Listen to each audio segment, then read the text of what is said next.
पिछली क्लास में हम लोगों ने देखा कि भारत अपना न्यूक्लियर कार्यक्रम किस प्रकार से चलाया जा रहा था और विश्व में भारत का कद भी बढ़ रहा था। साथ ही साथ बहुत सारे ऐसे देश भी थे जो भारत का विरोध भी कर रहे थे। कुछ ऐसे देश भी थे जो विश्व में शांति की स्थापना चाहते थे और उसके लिए उनको ऐसी आवश्यकता थी कि न्यूक्लियर आर्सेनल ख़त्म कर दिए जाएं, न्यूक्लियर रिसर्च इस तरह से ना हो कि उससे हथियार बनाए जाएं, जिसके लिए एनपीटी लाया गया। लेकिन भारत ने एनपीटी को भी मना किया। मैंने एनपीटी के बारे में भी डिस्कशन किया और हम लोगों ने सीखा कि न्यूक्लियर नॉन प्रोलिफरेशन ट्रीटी थी क्या। चलिए बच्चों, उस कड़ी को आगे बढ़ाते हैं और कुछ और ट्रीटी हैं जिसके बारे में हमें जानना ज़रूरी है। उसमें से एक है पेलिंड्राबा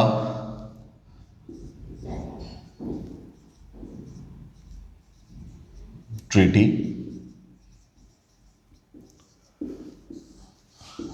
पेलिंड्राबा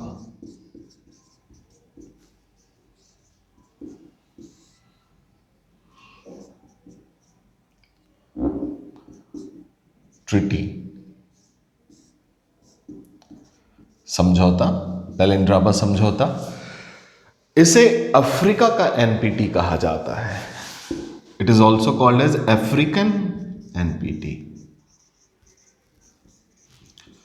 क्योंकि आपको जानकारी होगी अफ्रीकन कंट्री बहुत सारी हैं जहां पे यूरेनियम रिजर्व या फिर रेडियो एक्टिव एलिमेंट रिजर्व है।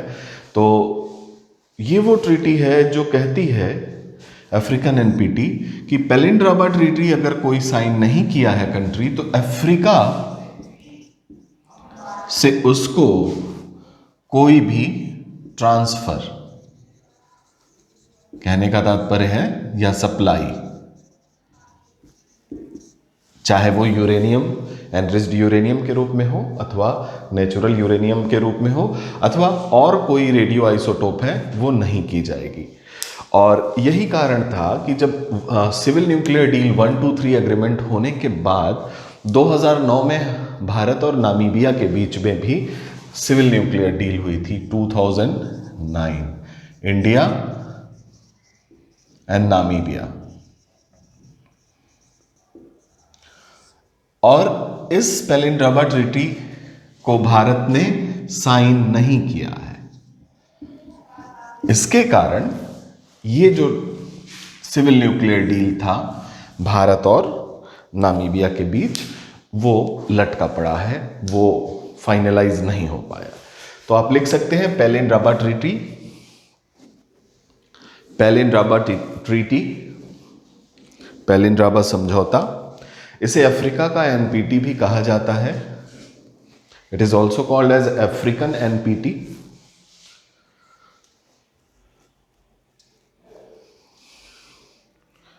यह ट्रीटी अफ्रीका से, यह समझौता अफ्रीका से विश्व के अन्य देशों को होने वाले परमाणुीय सामग्री जैसे कि संवर्धित यूरेनियम, प्राकृतिक यूरेनियम अथवा रेडियो एक्टिव समस्थानिकों पे नियंत्रण करता है, के सप्लाई पे नियंत्रण करता है। पेलिंड्राबा ट्रीटी, पेलिंड्राबा समझौता। So, according to Pelindraba Treaty, no country non-signatory to the treaty will liable for any kind of supply of enriched uranium, natural uranium or radioisotopes. This is the treaty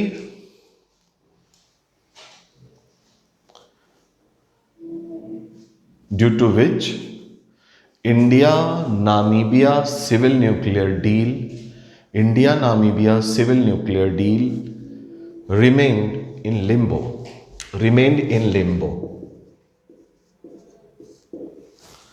ठीक है बच्चों, USA के बाद भारत की जो civil nuclear deal थी वो कई सारी कंट्री के साथ हुई। इससे भी सवाल आपको कभी कभी पूछे जाते हैं, तो एक बार जो है हम लोगों को जान लेना चाहिए। एक छोटा सा नोट्स आपके सामने, सारी जो ट्रीटी हुई हैं या जिनसे एग्रीमेंट हुआ है उनको आप एक बार एक साथ रख लें। तो पहला एग्रीमेंट था 123 एग्रीमेंट या civil nuclear deal with United States of America. 2005-6 से बात शुरू हुई थी और 2007 में जाके डील फाइनलाइज हुई थी। एडिशनल प्रोटोकॉल की चर्चा मैंने कर दी है। और जब 123 एग्रीमेंट हो गया उसके बाद जो पहली कंट्री थी 2008 में वो थी फ्रांस, जिसके साथ हमारा सिविल न्यूक्लियर डील हुआ। So first country was France, सितंबर 2008। इसके साथ हमारा सिविल न्यूक्लियर डील होता है और जिसके तहत आपको मैंने जैतापुर पावर प्लांट की चर्चा की है। 6 रिएक्टर्स जैतापुर में 1650 मेगावाट के बनाने के लिए फ्रांस तैयार होता है। कंपनी का नाम ध्यान रखिएगा, अरीवा। ठीक है बच्चों, फिर अगली डील, रशिया हमारा ऑल वेदर फ्रेंड था, लेकिन जब 123 एग्रीमेंट हो जाता है despite of non signatory to NPT, तो रशिया भी हाथ बढ़ाना शुरू करता है और रशिया के साथ हमारा सिविल न्यूक्लियर डील जो ऑलरेडी चल रहा था, जिसमें 2 न्यूक्लियर पावर प्लांट बनाने की बात थी और 4 और बनाने की बात थी, उसकी संख्या 4 से बढ़ करके 12 रिएक्टर हो जाती है। और ये 12 रिएक्टर्स में से 4 कुंदनकुलम में बनेंगे, लेकिन शेष कहाँ बनेंगे? शेष 8 रिएक्टर, इनका जो प्लेस है, जो स्थान है, वो अभी डिसाइड नहीं हुआ है। It is undecided. तो सिविल न्यूक्लियर डील रशिया के साथ ही साथ रशिया और इंडिया, जब सिविल न्यूक्लियर डील यूएसए के साथ हो गई तो रशिया और इंडिया के बीच एक और डील हुई थी, submarine powered by nuclear reactor. Submarine समुद्र में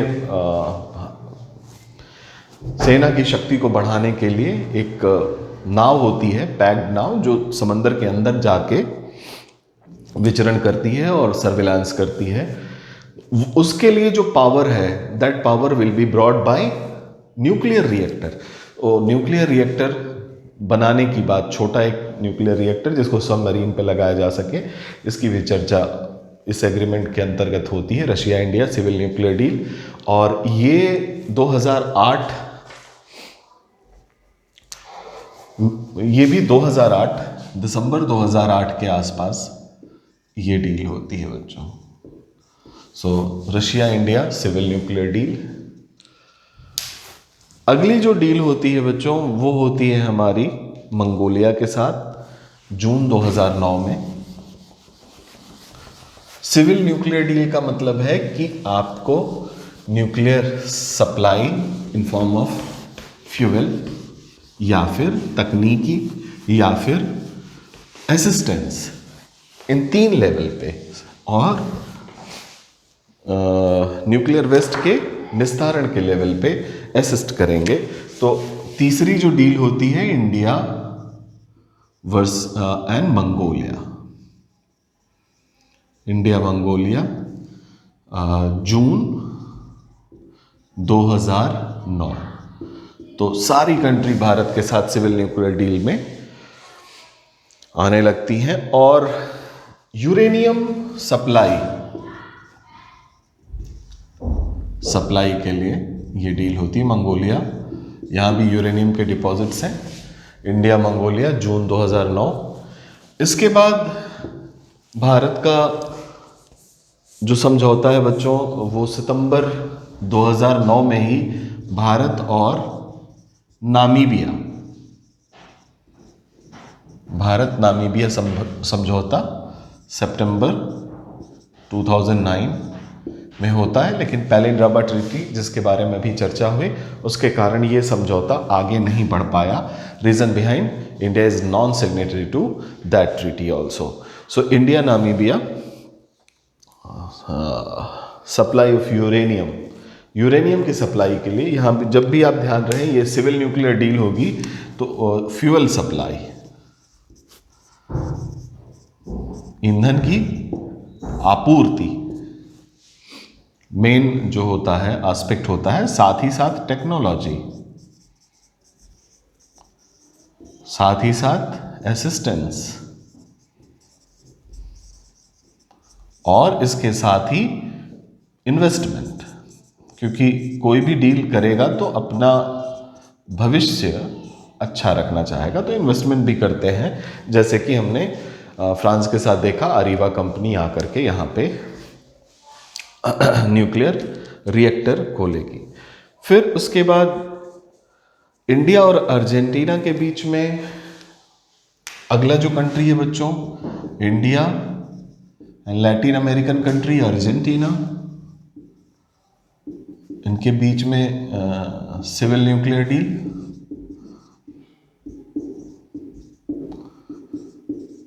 इंडिया एंड अर्जेंटीना, और अगेन इनके जो एस्पेक्ट होते हैं लगभग मोर और लेस यही, fuel supply, technology, assistance, investment, इन्हीं को आधार मान करके सिविल न्यूक्लियर डील होती हैं.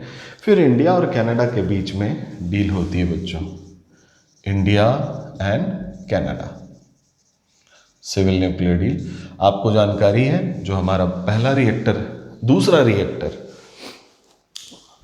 वो कनाडा के असिस्टेंस से बना हुआ था, लेकिन भारत ने मिलिट्री ग्रेड रिसर्च करना शुरू किया तो कनाडा से हमारा साथ छूटा था. लेकिन जब 123 एग्रीमेंट हुआ और एनएसजी ने भारत को वेवर दिया despite of NPT non signatory, तो बाकी सारी जो न्यूक्लियर रिच कंट्री हैं उनके साथ भारत का सिविल न्यूक्लियर डील होना शुरू हुआ. 28 जून 2010, 28 जून 2010 को कनाडा के साथ. Again aspects are fuel supply, technology transfer, assistance and investment. India Kazakhstan, India Kazakhstan civil nuclear deal. Kazakhstan is one of the largest uranium reserve Kazakhstan have. So India, Kazakhstan, India, South Korea, these are the country you should remember. India, South Korea, not North Korea, South Korea याद कर लीजिएगा, north Korea नहीं है, कहीं north Korea हो तो confuse ना होइएगा. India, South Korea, and then India Australia. India South Korea 2011 के आसपास ये डील होती है, 2011 में. और फिर है इंडिया ऑस्ट्रेलिया, ये 2014 में डील होती है बच्चों. एक लैंडमार्क डील है ये इंडिया ऑस्ट्रेलिया, क्योंकि Australia third largest nuclear reserve इनके पास है, ऑस्ट्रेलिया के पास थर्ड लार्जेस्ट. और सबसे बड़ी चीज़ ये है कि ऑस्ट्रेलिया के साथ जब सिविल न्यूक्लियर डील हुआ, ऑस्ट्रेलिया भारत का विरोधी रहा पहले, क्योंकि भारत एनपीटी पे साइन नहीं किया था, जिसके कारण ऑस्ट्रेलिया विरोध करता था. लेकिन 2014 में जब ऑस्ट्रेलिया के साथ सिविल न्यूक्लियर डील हुई तो जो ऑस्ट्रेलिया ग्रुप है, ऑस्ट्रेलिया ग्रुप में लगभग 42 सदस्य हैं. भारत में उसको इंडक्शन मिल गया है, इंडक्ट हो चुका है इंडिया. आज की डेट में 43 सदस्य हैं. तो वहाँ जितने भी देश थे ऑस्ट्रेलिया ग्रुप में, सबने इंडिया को मतलब वेवर भी दिया, साथ ही साथ जो कन्वेंशनल वॉर हेड हैं उसके ट्रांसफ़र और डुअल यूज़, दोबारा जो उपयोग में लाने वाली सामग्री हैं अथवा जो तकनीकियाँ हैं जिसमें रीप्रोसेसिंग भी आता है, इससे भी वेवर मिल जाता है. तो India Australia 2014 civil nuclear deal which is very important. And then India Japan, it is also important in that respect कि जापान न्यूक्लियर डिजास्टर का सबसे बड़ा उदाहरण है। Nuclear disaster 1945,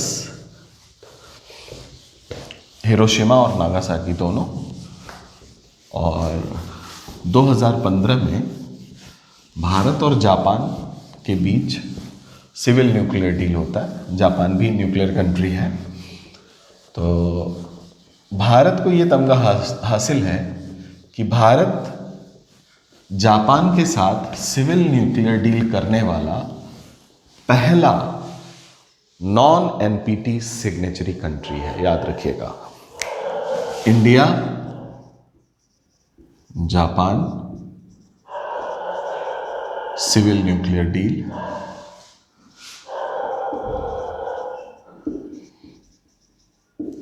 India Japan civil nuclear deal, और ये होता है आपका 2016 में, नवंबर 2016।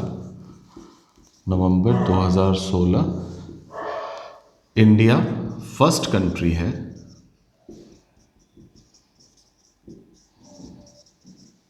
कौन सी, नॉन एनपीटी कंट्री, याद रखिएगा, जिसके साथ जापान ने सिविल न्यूक्लियर क्षेत्र में सहयोग बढ़ाने की बात की। और जापान वही देश है बच्चों जिसने न्यूक्लियर डिजास्टर को सबसे ज़्यादा झेला है। तो नवंबर 2016 में हम जापान के साथ भी सिविल न्यूक्लियर डील कर पाए, और इसके बाद वियतनाम के साथ 14वां देश है बच्चों, इंडिया एंड वियतनाम। 2017 में इंडिया वियतनाम के साथ सिविल न्यूक्लियर डील हुई,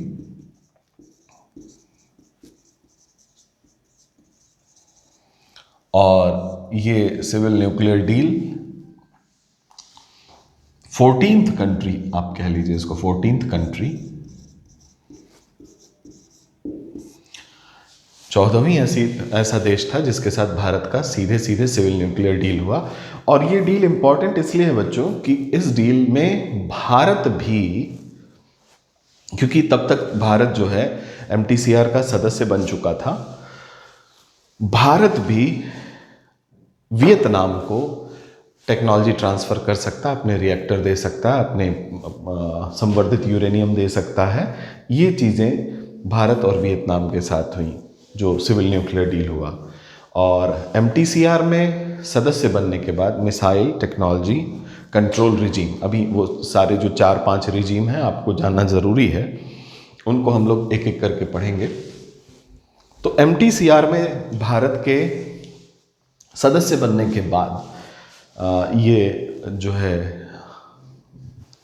सिविल न्यूक्लियर डील होती है। दिसंबर 2016 की बात है, और भारत इसे अपनी मिसाइल ब्रह्मोस दे सकेगा।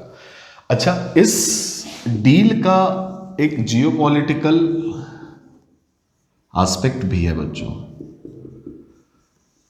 आप सोच के देखिए, वियतनाम चाइना के लिए आंखों की किरकिरी बना हुआ रहता है, और हम वियतनाम को सहयोग दे रहे हैं। तो इस डील का चाइना ने विरोध भी किया था उस समय, बट यस, नेशनल इंटरेस्ट आवश्यक है। वियतनाम हमारा दोस्त है, और ब्रह्मोस मिसाइल भी हम इसे ट्रांसफ़र कर सकते हैं, क्योंकि MTCR के सदस्य ही ऐसे वॉरहेड ट्रांसफ़र कर सकते हैं जो 500 किलोग्राम का पेलोड ले जा सके, या फिर 300 किलोमीटर से दूर जा सके, या फिर दोनों।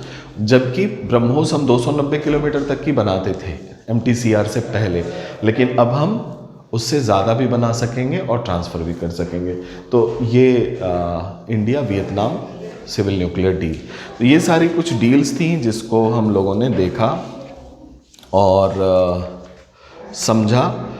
आइए ज़रा बात करते हैं जो एक्सपोर्ट कंट्रोल रिजीम है उनके स्टैब्लिशमेंट के बारे में, क्यों बनाए गए, कौन कौन से ऐसे कारण थे जिनके कारण बनाए गए, एक्सपोर्ट कंट्रोल रिजीम, और उनके बनने का प्रभाव क्या रहा, और किस प्रकार से वो न्यूक्लियर नॉन प्रोलिफरेशन में सहायक रहे। तो बच्चों इसमें सबसे पहला नाम आता है एनएसजी का। NSG nuclear supplier group.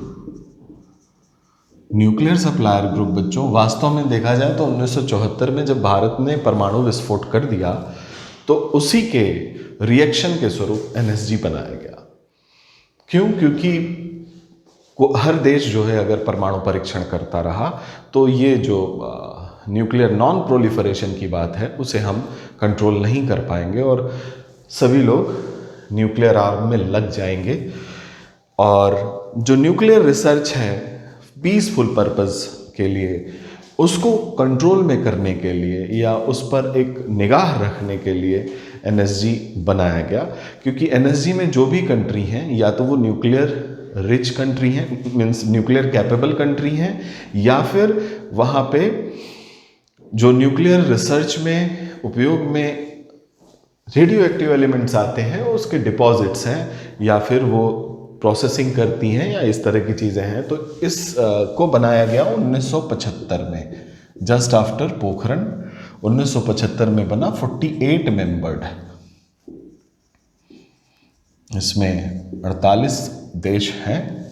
इन 48 देश में 5 न्यूक्लियर कंट्री भी हैं और 5 न्यूक्लियर कंट्री आपको पता होना चाहिए, यूएसए, यूके, यूएसएसआर, फ्रांस और सबसे लास्ट में है चाइना। और इनके पास वीटो पावर भी है बच्चों। अपार्ट फ्रॉम देम बहुत सारी ऐसी देश हैं जहाँ पे या तो न्यूक्लियर रिसर्च हो रहे हैं पीसफुल, या फिर वहाँ पे डिपॉजिट्स हैं, न्यूक्लियर डिपॉजिट्स हैं। तो ये सारे 48 मेंबर्ड कंट्री हैं। 2008 में एनएसजी ने भारत को वेवर दिया, भारत को छूट दी कि ये एनपीटी साइन नहीं भी किया है तो इनके साथ न्यूक्लियर ट्रेड हो सकता है। याद रखिएगा, न्यूक्लियर ट्रेड, न्यूक्लियर एनर्जी से संबंधित व्यापार किया जा सकता है। इन्हें uranium, enriched uranium, natural uranium की सप्लाई की जा सकती है, रिएक्टर्स दिए जा सकते हैं। ये 2008 में इंडिया को मिला कि इंडिया के साथ बाकी जो कंट्री हैं 48 मेंबर कंट्री ये ट्रेड कर सकती हैं, या इंडिया गॉट वेवर, यानी इंडिया को छूट मिली। ये छूट क्यों मिली इसकी चर्चा हमने कर दी है। वेल एस्टेब्लिश्ड डेमोक्रेसी, हमारा न्यूक्लियर डॉक्ट्रिन, हमारा इतिहास और हमारा इंटेलेक्चुअल जो एसेट था, ये सारी चीज़ें मिल करके जो कद बढ़ा है उसके कारण, साथ ही साथ 123 एग्रीमेंट अमेरिका के साथ, तो छूट मिली, न्यूक्लियर ट्रेड कर सकते थे। तो बहुत सारे कंट्री ने हमारे साथ सिविल न्यूक्लियर डील भी की। 2016 में बच्चों भारत ने एनएसजी की मेंबरशिप के लिए अप्लाई किया कि भाई न्यूक्लियर कंट्री मैं भी हूँ, मेरे पास भी क्षमताएं हैं, आप मुझे क्यों नहीं इसमें मेंबर बना लेते, मैं सहयोग भी करूँगा पीसफुल पर्पस के लिए, अपनी तकनीकियाँ भी आपसे शेयर करूँगा। और सबने जो है भारत का पक्ष रखा, पक्ष लिया भी, जिसमें USA was a leader. United States of America हमें जो है वहाँ बहुत ही मजबूती के साथ हमारा पक्ष रख रहा था। लेकिन कुछ कंट्री ऐसी थी, जैसे चाइना, जिसके पास वीटो पावर था। याद रखिएगा, वीटो का तात्पर्य होता है कि अगर इन 5 कंट्री में से कोई भी एक कंट्री मना कर दे किसी कार्य के लिए तो वो कार्य नहीं होता। लेकिन apart from China, New Zealand, Turkey, Austria, Ireland. Apart from China, China को छोड़ के न्यूजीलैंड, टर्की, ऑस्ट्रिया और आयरलैंड, ये और एक साउथ अफ्रीका, ये ऐसे देश थे, एंड साउथ अफ्रीका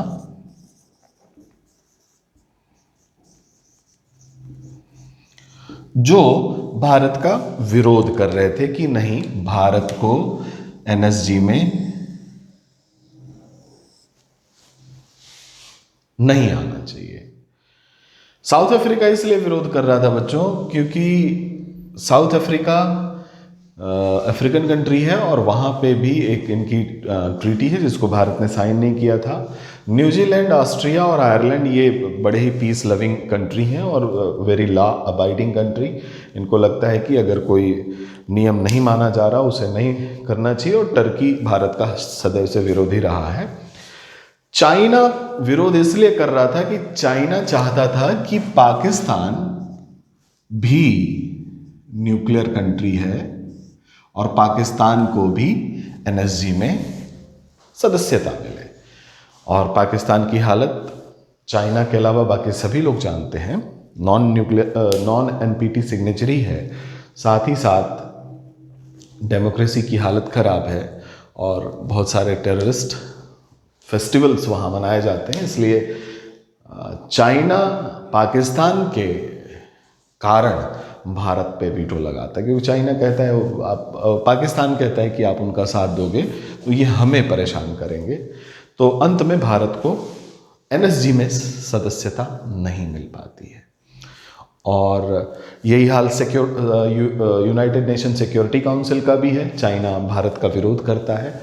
चाइना अपना कोई अल्टरनेटिव एशिया में नहीं देखना चाहता, या आप कह लें साउथ एशिया में अपना कोई दूसरा विरोधी नहीं देखना चाहता जिसकी ताकत इतनी हो कि उसके पास इतनी लोगों का सपोर्ट हो। तो इसलिए भारत, ये जियोपॉलिटिक्स की चीज़ें हैं, इंटरनेशनल रिलेशन में इनका आपको ध्यान रखना चाहिए, ध्यान रखिएगा।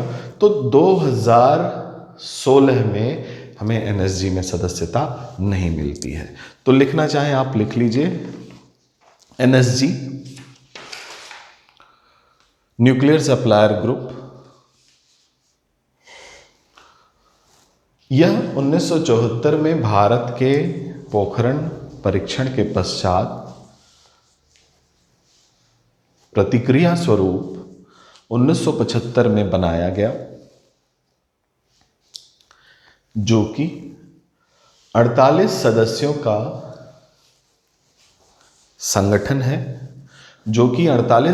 का संगठन है, एनपीटी देश हैं। एनपीटी देश का मतलब हुआ कि एनपीटी सिग्नेचरी कंट्री, जिसमें सभी एनपीटी देश हैं।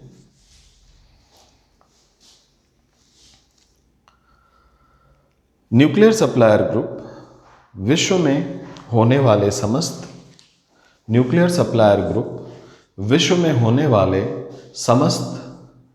आणविक अनुसंधान जो शांतिपूर्ण कार्यों के लिए किए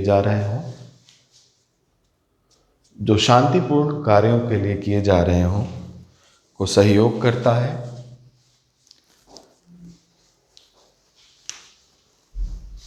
दूसरा, नाभिकीय व्यापार को नियंत्रित करता है तथा आईएईए के साथ न्यूक्लियर प्रोलिफरेशन यानी परमाणु आयुध के व्यापकता को रोकता है, न्यूक्लियर प्रोलिफरेशन को रोकता है। English version, NSG was founded in 1975 just after Pokhran test conducted by India, Pokhran test conducted by India.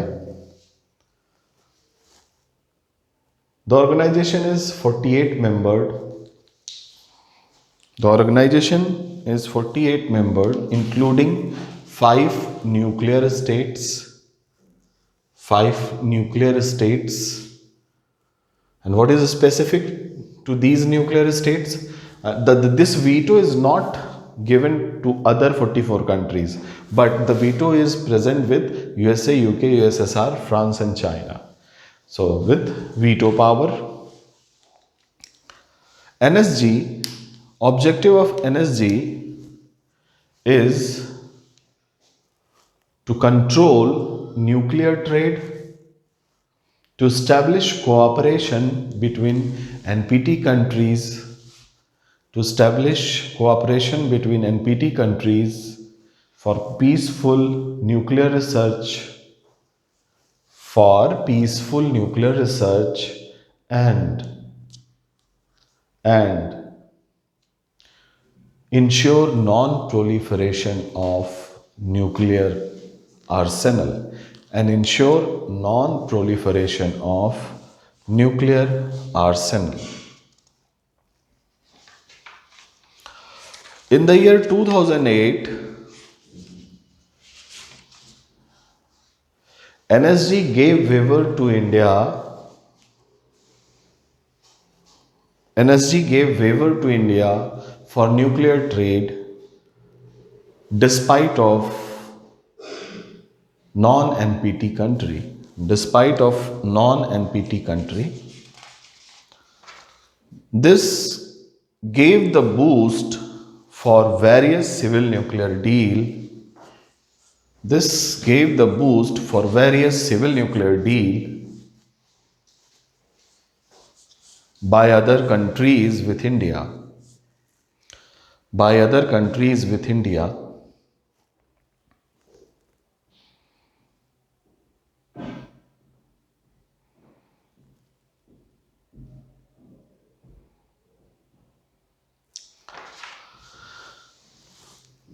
In the year 2016, India started bidding for NSG membership. India started bidding for NSG membership, but the effort was vetoed by China. But the effort was vetoed by China. Other country who were against India was New Zealand, Turkey, Austria, Ireland, and South Africa. Other country, those who are opposing India were New Zealand, Turkey, Austria, Ireland, and South Africa.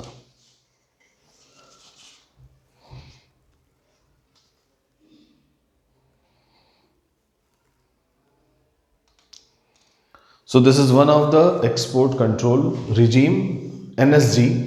इसके बाद अगला है MTCR, missile technology control regime. इसके बारे में भी जान लीजिए. हम लोग डिफेंस पढ़ेंगे तो उसमें हम लोग देखेंगे मिसाइल टेक्नोलॉजी के बारे में, और उसमें हमें जानकारी मिलेगी बैलिस्टिक मिसाइल और क्रूज मिसाइल क्या होती हैं. और MTCR बेसिकली जो रिजीम है या जो संगठन है वो बैलिस्टिक मिसाइल के ट्रेड को और साथ ही साथ क्रूज मिसाइल के भी ट्रेड को, जो कि 500 किलोग्राम से ऊपर के वॉरहेड ले जा सकती हैं, को हर कंट्री पहुंच जाए, सारी कंट्री में हो जाए, इसके लिए रोकते हैं. तो MTCR क्या है? स्पेशली इट इज इसका नाम ही है missile technology control regime, MTCR, missile technology control regime. काम क्या है बच्चों कि जो मिसाइल्स हैं, मिसाइल्स या फिर unmanned air vehicle, unmanned air vehicle जिनकी क्षमता है कि वो 500 किलोग्राम का पेलोड ले जाएं, या 300 किलोमीटर या उससे ज्यादा एंड मोर का परास उनके पास हो, रेंज। यानी 500 किलोमीटर का वॉरहेड और 300 किलोमीटर से ज्यादा की रेंज अगर उनकी हो तो ऐसी जो अनमैन्ड व्हीकल या फिर मिसाइल, इसको कंट्रोल में रखा जाए, it should be under control, regulated हो, जिसके लिए MTCR कॉन्स्टिट्यूट किया गया। ये जो 500 किलोग्राम का जो लोड है बच्चों, ये वह लोड है, इससे इतने तक कन्वेंशनल वॉर्स ही आते हैं, लेकिन 500 किलोग्राम या उससे ज्यादा या तो न्यूक्लियर वॉरहेड होगा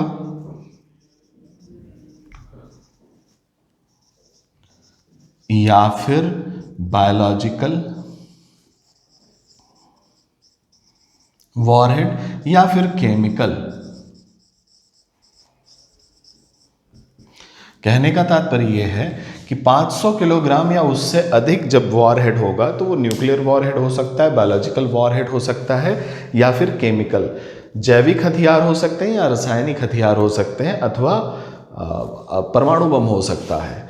तो ये तीनों चीज़ों को कंट्रोल में, रेगुलेटेड वे में, या फिर इसको बैन किया गया है। सभी कंट्री जो भी कंट्रीज़ हैं सभी नहीं रख सकते, जो MTCR के सदस्य हैं वो ही इनके ट्रेड को कर सकते हैं। तो ये MTCR है, मिसाइल टेक्नोलॉजी कंट्रोल रिजीम। आप लिखना चाहें तो लिख लें, missile technology control regime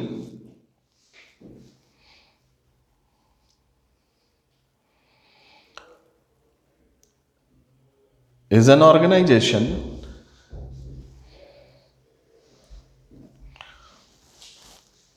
that control ballistic missile system,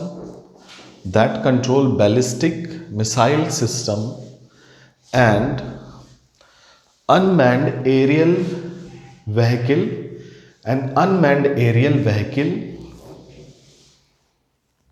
capable of carrying more than 500 kilogram payload, capable of carrying more than 500 kilogram payload, and with range 300 kilometer or more. 300 kilometer or more. Now it is 35 membered organization. 35 membered organization.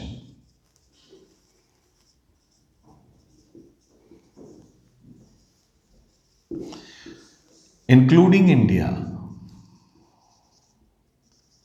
Now it is 35 membered organization including India. India got inducted in the year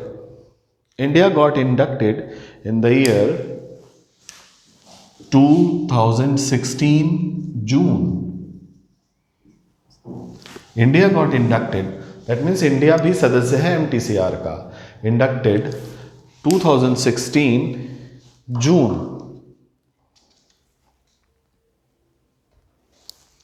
okay, establishment की तो बात ही नहीं की। It was established in 1987। MTCR was established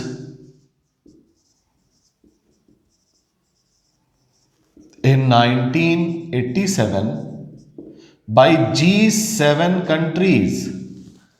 G7 countries कौन कौन सी हैं G7 country? याद रखिएगा इसको। G7 country include Canada, France, Germany, Canada, France, Germany, and I think Italy, Japan, UK, USA. Italy, Japan, UK and USA. So these all G7 country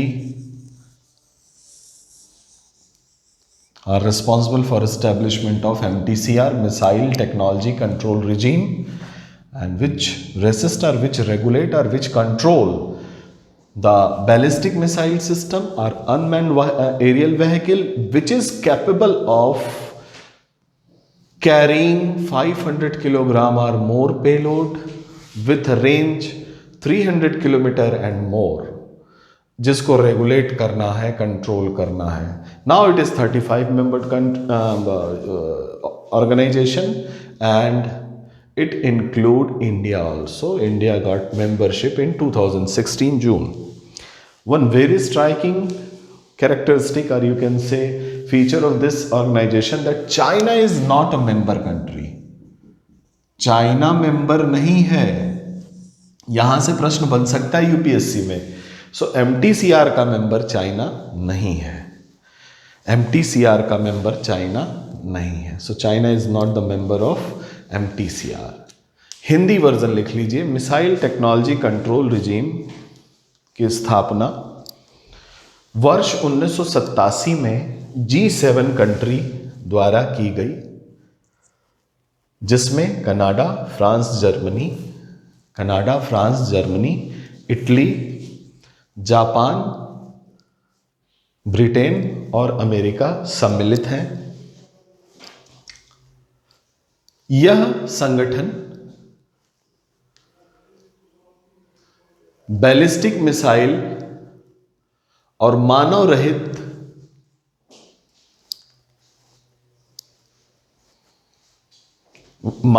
वायुयान जो कि 500 kilogram या उससे अधिक का युद्धक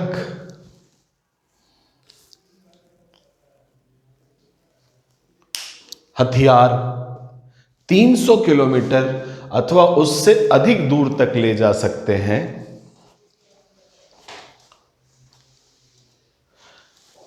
300 किलोमीटर या उससे अधिक दूर तक ले जा सकते हैं को या पर नियंत्रण रखता है. That means technology involve. याद रखिएगा, ऐसा नहीं है कि अनमैन्ड व्हीकल छूट गया तो एमटीसीआर से आप कहो कि नियंत्रित करो. The technology involve in formation of these unmanned aerial vehicle और बैलिस्टिक मिसाइल सिस्टम. तो कि तकनीकी के विकास को नियंत्रित करता है. बेहतर होगा ऐसे लिखिए कि मिसाइल अथवा मानव रहित वायुयान जो कि 500 किलोग्राम का युद्धक हथियार 300 किलोमीटर या उससे अधिक दूर तक ले जा सकें कि तकनीकी विकास पर नियंत्रण रखता है. भारत इसका सदस्य है और इसके सदस्यों की संख्या अब 35 है. भारत इसका सदस्य है और इसके सदस्यों की संख्या 35 है. चाइना एमटीसीआर का सदस्य नहीं है. चाइना एमटीसीआर का सदस्य नहीं है. एमटीसीआर की सदस्यता होने के बाद फायदा क्या मिला है भारत को, उस पे 2 पॉइंट आपके सामने हैं. एक तो ये फायदा है बच्चों कि एमटीसीआर की सदस्यता के बाद एनएसजी में भारत की सदस्यता का जो दावा है वो और मजबूत होता दिखता है. So you can say the India's bid to get inducted in NSG is strengthen by induction in MTCR, induction of India in MTCR. तो मिसाइल टेक्नोलॉजी कंट्रोल रिजीम में भारत के प्रवेश के पश्चात जो पहली बात समझ में आती है वो ये है कि एनएसजी की सदस्यता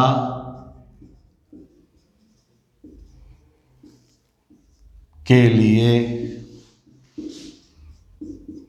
भारत की दावेदारी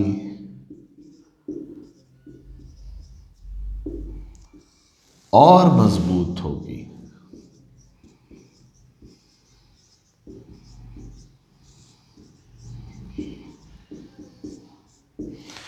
दूसरी बात, वियतनाम को ब्रह्मोस बेचा जा सकेगा। वियतनाम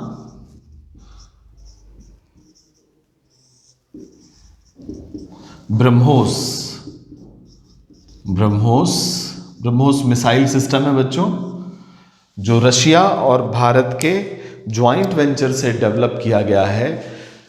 ब्रह्मोस ये क्रूज मिसाइल सिस्टम है बच्चों। क्रूज मिसाइल और बैलिस्टिक मिसाइल का अंतर हम लोग डिफेंस में देखेंगे, but yes, unmanned aerial vehicle और बैलिस्टिक मिसाइल सिस्टम दोनों के लिए MTCR है। तो कोई भी मिसाइल जो 300 किलोमीटर या उससे अधिक दूर जाती है उसको कंट्रोल में रखता था MTCR। भारत अब इसका सदस्य है, तो वियतनाम को ब्रह्मोस बेचा जा सकेगा। साथ ही साथ ब्रह्मोस का परास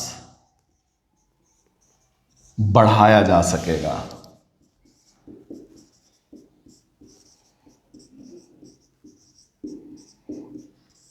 अभी 290 किलोमीटर है ब्रह्मोस का मैक्सिमम रेंज,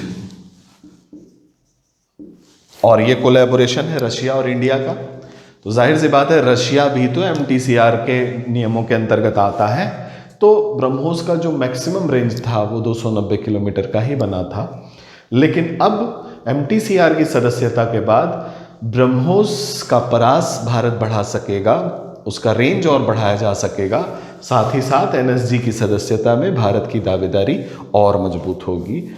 और इसके अलावा जो MTCR के सदस्य हैं, जिनके पास कटेज state of the art technology है मिसाइल की, उनसे टेक्नोलॉजी ट्रांसफ़र भी हो सकेगा, ट्रेड भी हो सकेगा।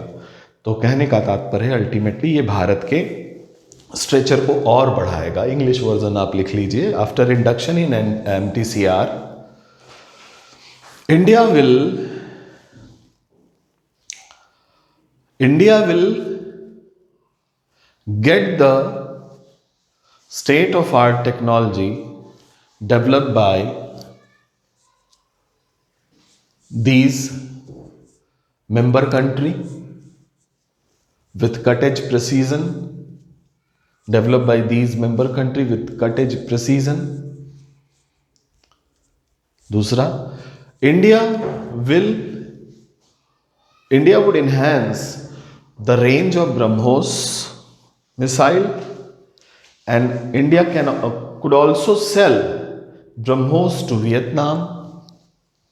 India would also sell BrahMos to Vietnam. Not only this, membership in MTCR will strengthen the India's bid for NSG membership. So this is MTCR.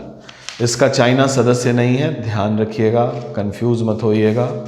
China is not the member country of MTCR.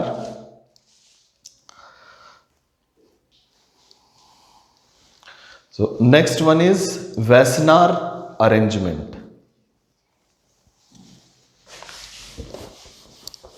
वेस्नार arrangement Netherlands में एक जगह है वेस्नार, दहेग के पास। दहेग, वही दहेग जहाँ पे international court of justice है, वहाँ पे एक ऑर्गेनाइजेशन बना है जिसे वेस्नार अरेंजमेंट के नाम से जाना जाता है, जो कि ऐसे वेपन जो रीयूज हो सकें,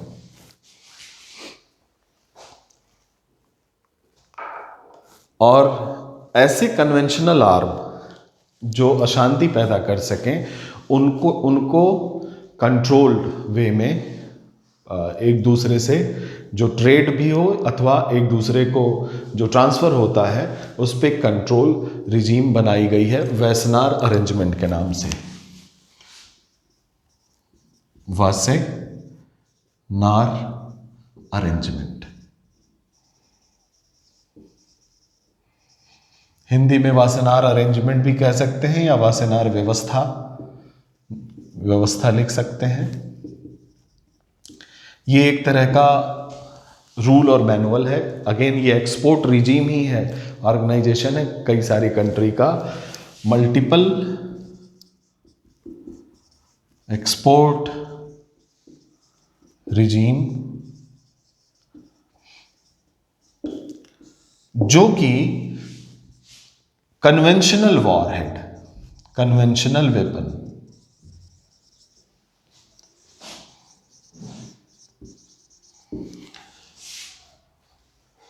dual use goods and technology, dual use goods and technology.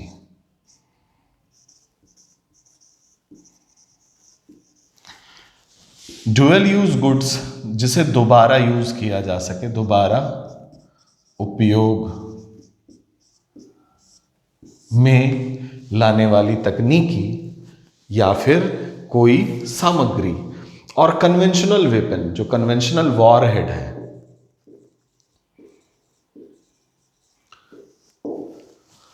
इसका ट्रेड यानी कि व्यापार, ट्रांसफर, आदान प्रदान,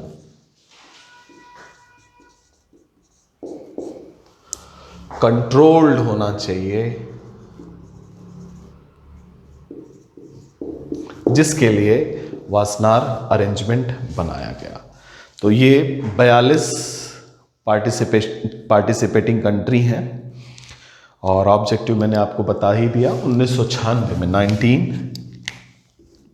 1996 में ये रिजीम बनाई गई और नाउ इट हैज़ 42 कंट्री, और भारत अब इसका मेंबर है। इंडिया गॉट मेंबरशिप इन 2017, दिसंबर 2017 में इंडिया गॉट मेंबरशिप। तो इंडिया को इसकी सदस्यता मिल जाती है 2017 में। वासेनार अरेंजमेंट 42 देश है, 42nd कंट्री इंडिया ही है। Multiple export regime, export regime का मतलब यही है कि उसकी तकनीकी, ऐसी तकनीकी जो कन्वेंशनल वेपन और वॉरहेड से जुड़ी हो, अथवा ऐसी सामग्री जिसका उपयोग दोबारा हो सके, जैसे रीप्रोसेसिंग यूनिट आप देख रहे हैं, जो भी रेडियो आइसोटोप्स बनते हैं, जो कचरा भी है उसको हम दोबारा यूज़ करते हैं, वो भी इसके अंतर्गत आते हैं। बायोलॉजिकल वेपन भी इसके अंतर्गत आते हैं, केमिकल वेपन भी अंतर्गत आते हैं। उसके ट्रेड को, उसके ट्रांसफ़र को ये कंट्रोल करता है। 1996 में बना, भारत को 2017 में सदस्यता मिली। इस रिजीम का सदस्य बनने के बाद जो सदस्य देश हैं उनको जो फैसिलिटीज़ हैं वो मिलती हैं। पहला कि the country can sell nuclear reactor,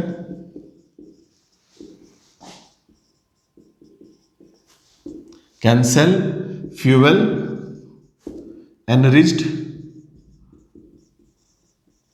fuel, can trade between each other, can transfer technology between each other. तो इसको आप लिख सकते हैं कि the Wassenaar arrangement was established in the year 1996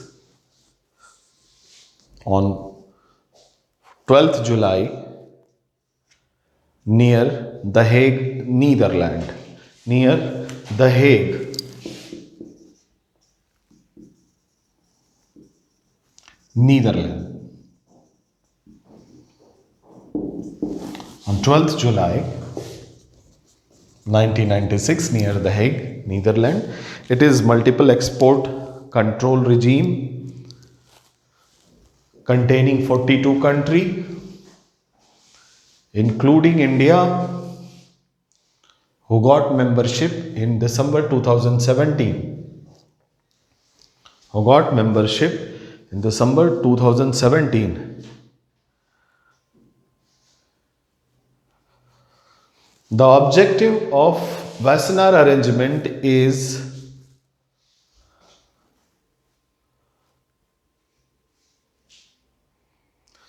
regional and international security and stability, regional and international security and stability in transfer of conventional arms,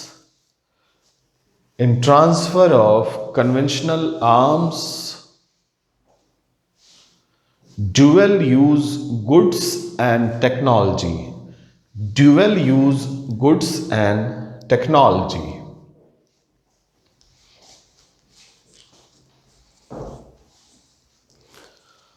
Member country will get opportunity, or member country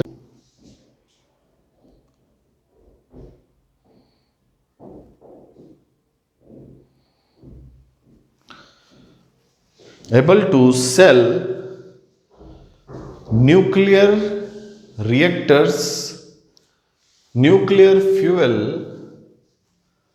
trade of nuclear research to member country as well as others. याद रखिएगा, others जब आप कहते हैं तो they are NPT country. NPT countries कितनी है? 191. ठीक है, तो they can share and trade all these thing to these member country as well as others without getting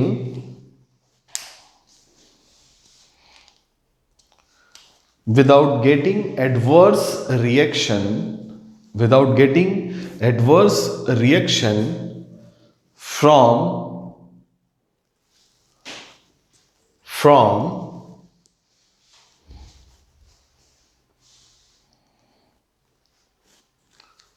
other countries. जैसे कि जो कंट्री ऐसी हैं जो पीस लविंग हैं, जैसे ऑस्ट्रिया है, आयरलैंड है, न्यूजीलैंड है, स्वीडन है, फिनलैंड है.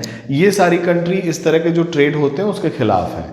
यहाँ तक कि यूरोप ने प्लेज किया है, अभी जो चेरनोबिल डिज़ास्टर या फिर फुकुशिमा दाइची डिज़ास्टर या फिर 3 माइल्स आइलैंड डिज़ास्टर जब हुए, तो इसके बाद यूरोप में एक बाढ़ सी आ गई इस विचार की कि न्यूक्लियर एनर्जी सेफ नहीं है, कभी भी न्यूक्लियर एनर्जी से कोई एक्सीडेंट हो सकते हैं.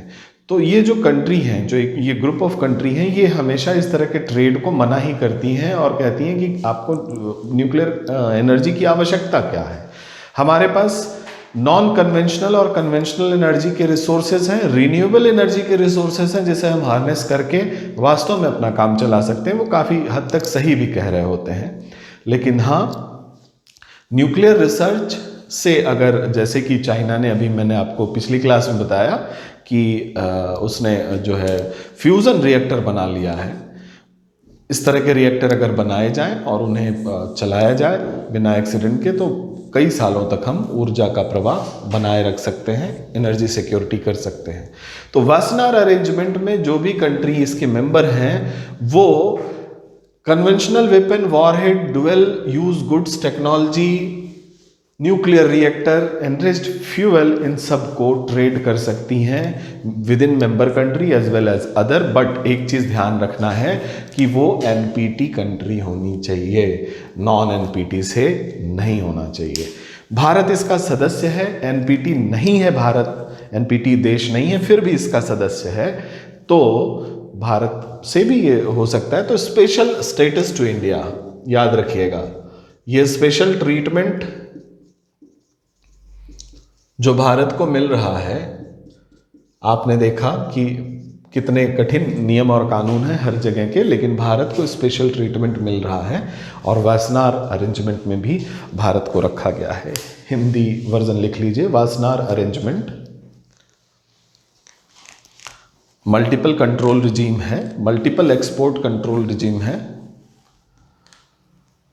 जो 12 जुलाई 1996 को बनाया गया, जिसका उद्देश्य था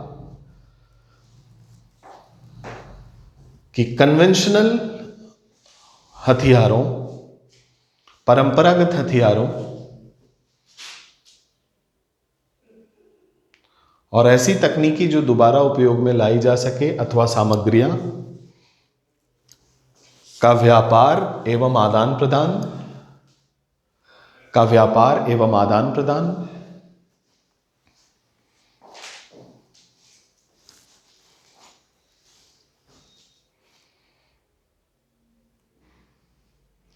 कंट्रोल्ड होना चाहिए। कंट्रोल्ड ही लिख लीजिए, इसका सटीक शब्द आप हिंदी में देख लीजिएगा, कंट्रोल्ड होना चाहिए।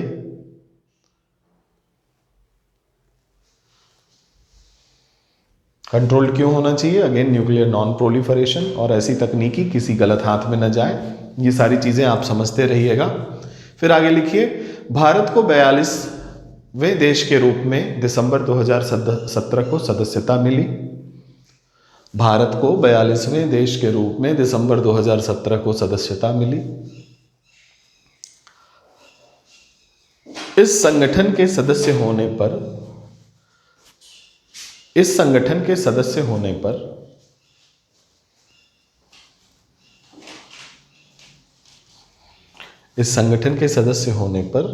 सदस्य देश एक दूसरे को अथवा किसी को भी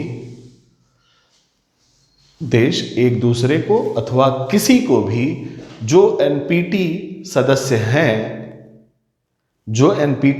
हैं, इसको अंडरलाइन कर लीजिएगा, को नाभिकीय भट्टी, नाभिकीय ईंधन, सामग्री अथवा तकनीकी का व्यापार और आदान प्रदान कर सकते हैं। आदान प्रदान कोई नहीं करता, सबको कुछ न कुछ चाहिए होता है, तो व्यापार या आदान प्रदान कर सकते हैं। वासनार अरेंजमेंट। ठीक है बच्चों, अगला है ऑस्ट्रेलिया ग्रुप।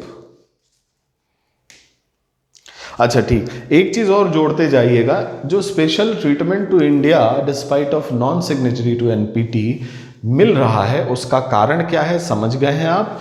और ऐसे रिजीम का सदस्य बनने के बाद भारत को एनएसजी में सदस्यता के लिए जो उसकी बिड है, जो उसकी दावेदारी है, वो और पुख्ता हो रही है। इस बात को आप लिख सकते हैं। So special treatment, why special treatment, I talked about that in previous class, and this induction of India into Wassenaar arrangement will again boost its membership in NSG as well as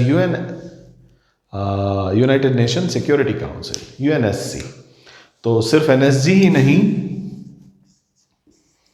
UNSC में भी सदस्यता की दावेदारी जो है भारत की, उसको ये मजबूत और पुख्ता कर रहा है, क्योंकि स्पेशल ट्रीटमेंट है इंडिया को। ये स्पेशल ट्रीटमेंट क्यों है, इसकी जानकारी आपको होनी चाहिए।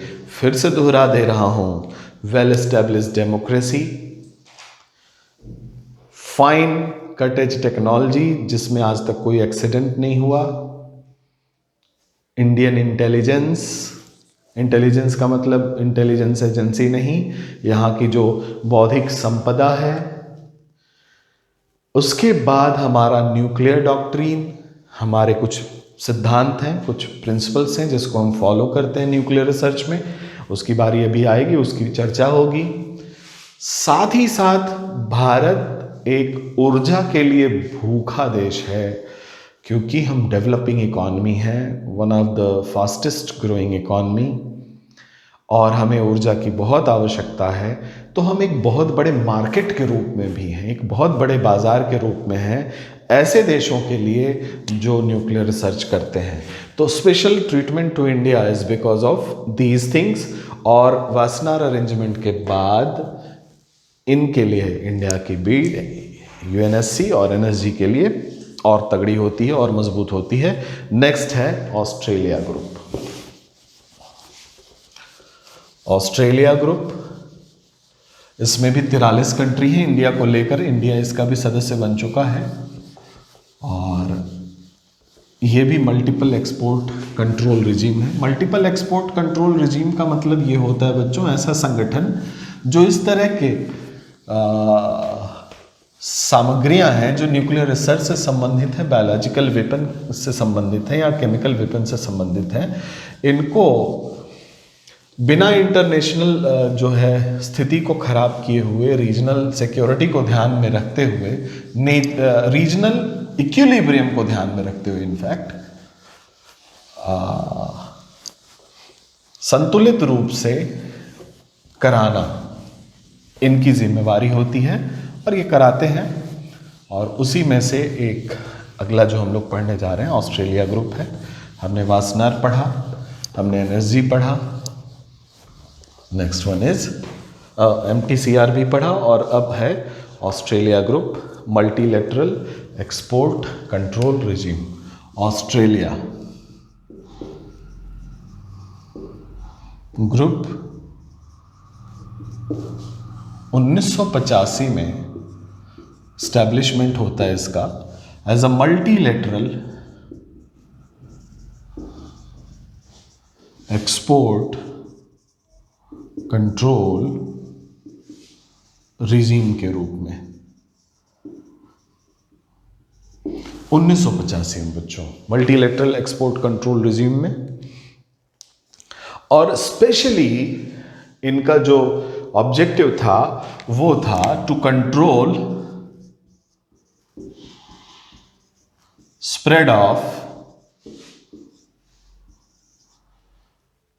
Nuclear, biological and chemical warhead. ठीक है बच्चों, to control nuclear, biological and chemical warhead. ज्यादा इंफेसिस था इनका बायोलॉजिकल और केमिकल वॉरहेड पे, याद रखिएगा। अगर ऑप्शन आ जाता है कि तीनों हैं तो तीनों लिखेंगे, लेकिन अगर अलग अलग दे दिया है तो it is much related with spread, to control the spread of biological as well as chemical warhead. यहां मैं स्टार लगा दे रहा हूं, याद रखिएगा।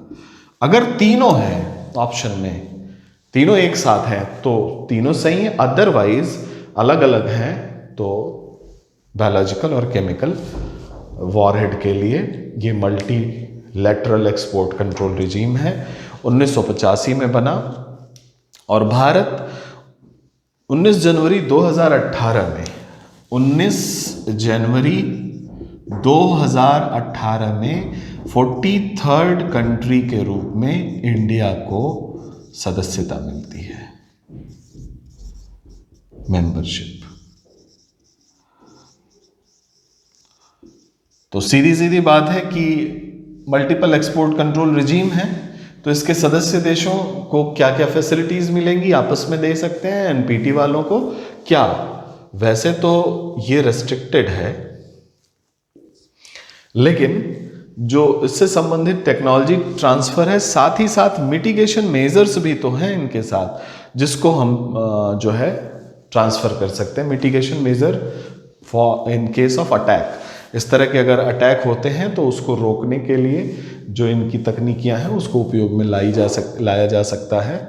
और भारत ऑस्ट्रेलिया ग्रुप का भी मेंबर है और इसके कारण भारत की, फिर से मैं बता दूं, एनएसजी और यूएनएससी में बिड और मजबूत होती है, दावा और मजबूत होता है। तो ये कुछ मल्टीपल एक्सपोर्ट कंट्रोल रिजीम थे जो न्यूक्लियर रिसर्च से संबंधित थे बच्चों, जिसको हमें जानना चाहिए था। ये तो बात हो गई रिजीम की। इसके बाद न्यूक्लियर रिसर्च से कुछ सवाल कभी कभी न्यूक्लियर डिजास्टर्स से आ जाते हैं। तो न्यूक्लियर डिजास्टर्स जो इतिहास में हुए हैं उनके बारे में भी एक जानकारी आपको होनी ज़रूरी है। तो आइए चलिए पढ़ लेते हैं। 4-5 डिजास्टर हैं विश्व के प्रसिद्ध नाभिकीय दुर्घटनाएं, न्यूक्लियर डिजास्टर। पहला जो न्यूक्लियर डिजास्टर है बच्चों, वो एक्चुअली इसको एक स्केल होती है,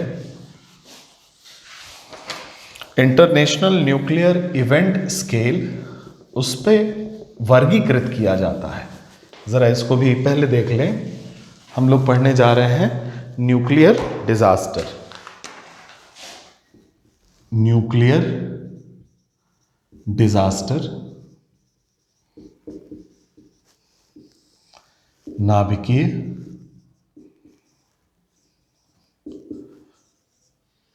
दुर्घटनाएं।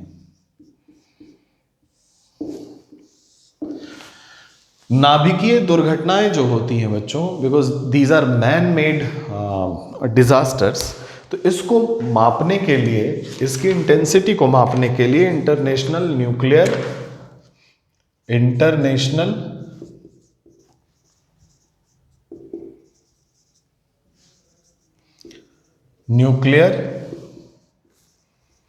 इवेंट स्केल बनाया गया। International nuclear event scale, Hindi में भी आप यही लिखें, अंतर्राष्ट्रीय आणविक घटना पैमाना। बड़ा अजीब सा लग रहा है, तो इंटरनेशनल न्यूक्लियर इवेंट स्केल लिखिए। और ये एक लॉगरिथमिक पैमाना है, लॉगरिथमिक, लॉग पर आधारित पैमाना है, जैसे कि रिक्टर स्केल है, आपको बताया गया है। लॉगरिथमिक पैमाना क्या होता है बच्चों? जो जैसे मान लीजिए 1, 2, 3, 4, 5, 7 तक इसको बांटा गया है पर्टिकुलरली इस स्केल। जो लॉगरिथमिक पैमाना होता है उसमें जो स्केल 1 और स्केल 2 में 10 टाइम्स का फर्क होता है। मतलब स्केल 2 का जो इवेंट होगा वो स्केल 1 के इवेंट से 10 गुना ज़्यादा विभीषिका का होगा, 10 गुना ज़्यादा खतरनाक होगा। जो आप शब्द देना चाहें दे लें। उसी तरह से इंटरनेशनल न्यूक्लियर इवेंट स्केल जो लॉगरिथमिक पैमाना है, 1990 में ये डेवलप किया गया, 1990 में। किसके द्वारा? IAEA, international atomic energy agency द्वारा ये डेवलप किया गया। कई सारे इसके पैरामीटर्स थे जिसको आपको जानने की आवश्यकता नहीं, क्योंकि आपको पैमाना डेवलप नहीं करना है, बट ये जानना है कि ये आप मिटिगेट कर सकें, डेवलप। अगर आपसे ये सवाल पूछा ही जाए कि ये डेवलप क्यों किया गया पैमाना, तो प्राइमा फेसी आप उस पर्टिकुलर डिजास्टर के बारे में जो समस्त सूचनाएं हैं कि इस स्केल पे किस तरह का ये डिजास्टर होगा, इसकी विभीषिका क्या होगी, कितने दूर में फैलेगा और क्या हानियां इससे होती हैं, वो आपको सही सही पता चल जाता है। जैसे कि रिक्टर स्केल से आपको पता चलता है कि 5 या उससे ऊपर आने वाले भूकंप खतरनाक होते हैं, 6 बहुत खतरनाक, 7 बहुत ज़्यादा खतरनाक, कैटास्ट्रॉफिक। तो उसी तरह से इंटरनेशनल न्यूक्लियर इवेंट स्केल जो सर्टेन एस्पेक्ट्स हैं जिनको ध्यान में रख करके ये बनाया गया, डेवलप किया गया IAEA द्वारा 1990 में, जिसके आधार पे जो भी न्यूक्लियर डिजास्टर होते हैं उन्हें क्लासिफाई किया जाता है, वर्गीकृत किया जाता है। तो एक नया पैमाना आपकी जानकारी में जुड़ गया है, इंटरनेशनल न्यूक्लियर इवेंट स्केल। ठीक है बच्चों, और यह पैमाना 1 से लेके 7 भागों में बटा होता है। 1 सबसे कम और 7 सबसे ज्यादा, या मैक्सिमम क्या कहते हैं, कम ज्यादा ही लिखें, विभीषिका का कारण बनता है। 1 सबसे कम और 7 सबसे ज़्यादा। तो लिख लें आप कि न्यूक्लियर डिजास्टर, नाभिकीय दुर्घटनाएं मानव जनित हैं। नाभिकीय दुर्घटनाएं मानव जनित हैं। इनके द्वारा होने वाली हानि,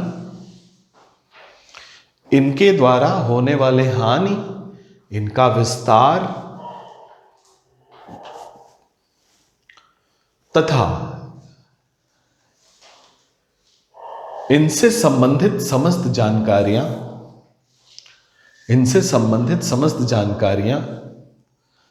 इंटरनेशनल न्यूक्लियर इवेंट स्केल के द्वारा मापी जाती हैं। इंटरनेशनल न्यूक्लियर इवेंट स्केल के द्वारा मापी जाती हैं।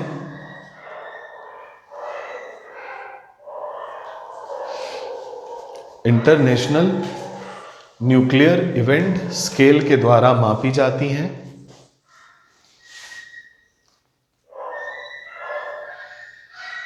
जिसको IAEA ने 1990 में बनाया था।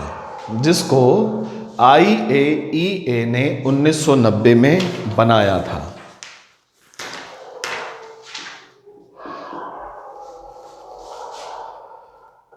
यह एक लॉगरिथमिक पैमाना है, जिसका आशय यह है कि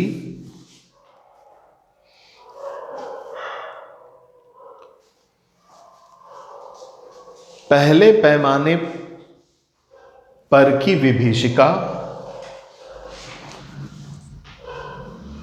दूसरे पैमाने पर की विभीषिका से 10 टाइम्स कम होगी,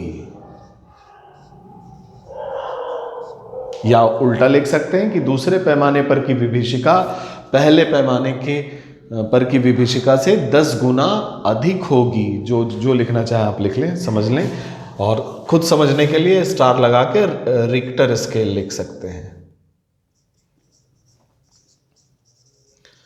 रिक्टर स्केल जैसा, रिक्टर स्केल ही नहीं है। ठीक है बच्चों। English version, nuclear disasters are man made disaster. Nuclear disasters are man made disaster and it is measured on the basis of international nuclear event scale, and it is measured on the basis of international nuclear event scale, which is based on certain parameter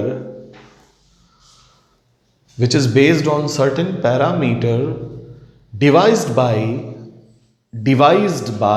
IAEA in the year 1990. In the year 1990, it is a logarithmic scale. It is a logarithmic scale, which implies that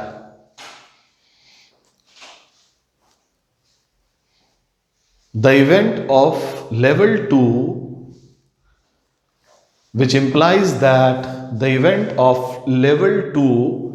will be 10 times more disastrous.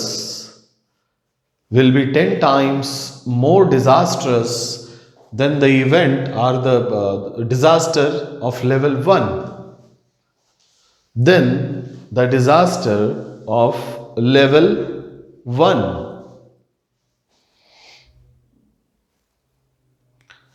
So this is the scale on which we go for identifying or classifying the nuclear disaster. What is the need of this scale? Prima facie, when you see the scale, you will get all the information pertaining to its spread, its devastating power. All the information related with it will be directly come to you. That means कि जो mitigation measures हैं, अगर classify कर दिया जाए कि this is of level 7, that means it is the disastrous accident of nuclear history. Are you getting this? level 6 less disastrous, something like that. So whatever the meaning of disastrous history of nuclear research, that will be having certain parameters, certain units to measure it. तो ये IAEA का काम है, बस आपको ये जानना ज़रूरी है कि ये है क्या, इंटरनेशनल न्यूक्लियर इवेंट स्केल। और आइए चलिए हम लोग कुछ डिज़ास्टर के बारे में पढ़ते हैं।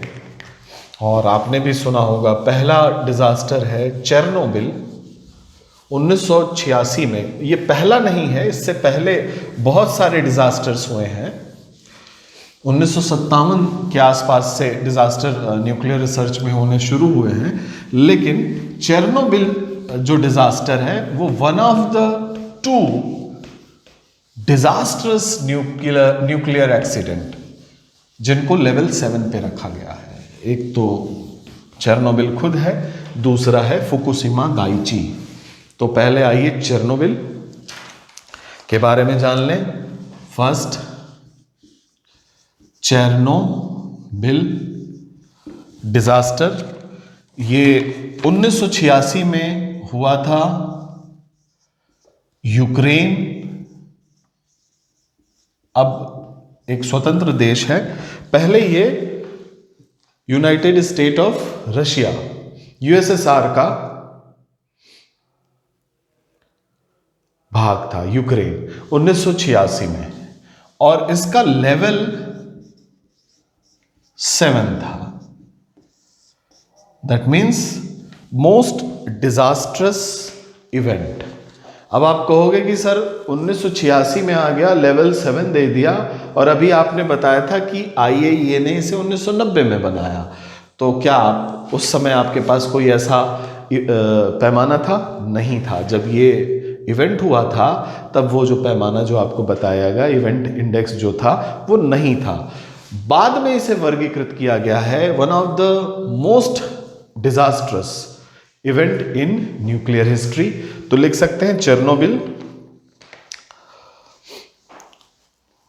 यह दुर्घटना यूक्रेन के चेरनोबिल नाभिकीय संयंत्र पे होती है 1986 में, जो नाभिकीय दुर्घटनाओं के 2 भयावह दुर्घटनाओं में से एक है। 2 भयावह दुर्घटनाओं में से एक है। अच्छा, दुर्घटना क्या होती है? इसमें जो बॉयलर होता है, जहां पानी गर्म हो रहा होता है, कूलेंट जहां होता है, कूलेंट जो कि एक माध्यम है कोर से ऊष्मा लाने का और पानी को गर्म करने का, वो पाइप फट जाती है बच्चों। वो कूलेंट, पानी तो उसमें मतलब गर्म तो होता ही है, तापमान बहुत ज़्यादा होता है, लेकिन उस कूलेंट में बहुत सारे रेडियो एक्टिव एलिमेंट भी होते हैं कोर के आसपास से। तो वो कूलेंट की जो पाइप फटी या जो टैंक फटा, that coolant was with radiation. तो हुआ क्या कि रेडिएशन फैलना शुरू हो गया, और जब रेडिएशन फैलता है आसपास तो उसके इंपैक्ट आते हैं। ऑफिशियल डाटा यह है कि लगभग 60 लोग मार दिए गए उसी समय, खत्म हो गए बिकॉज ऑफ दिस रेडिएशन। लेकिन जो लॉन्ग टर्म इंपैक्ट आया है बच्चों, वहां पे वो आज भी देखा जा सकता है। लॉन्ग टर्म इंपैक्ट में कैंसर भी है और म्यूटेशन भी है।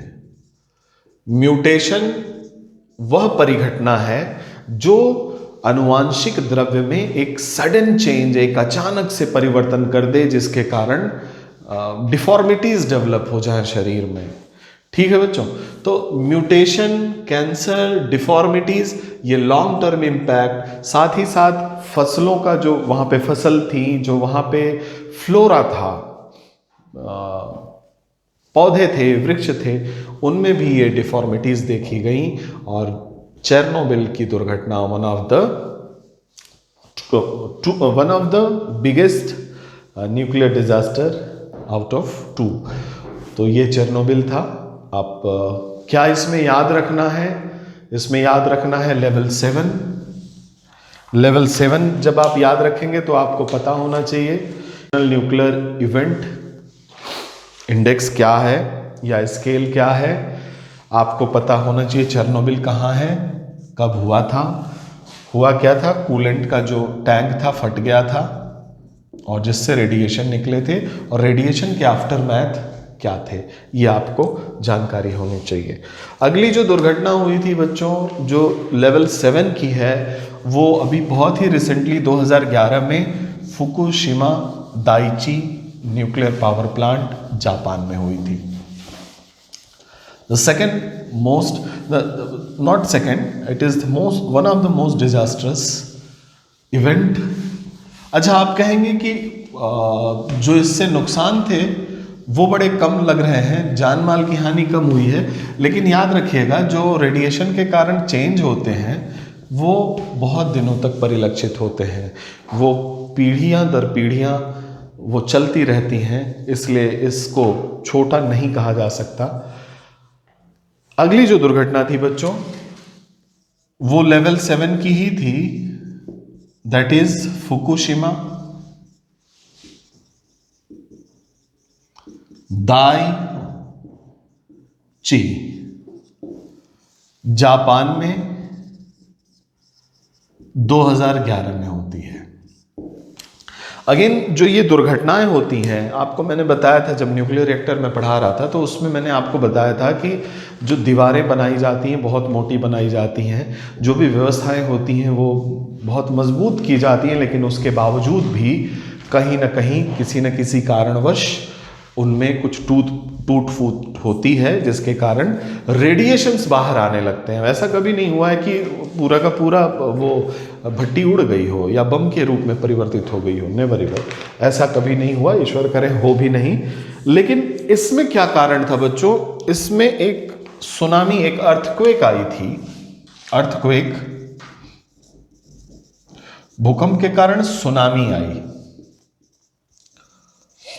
तो भूकंप आया, भूकंप से कुछ नुकसान हुआ, फिर सुनामी आई, सुनामी से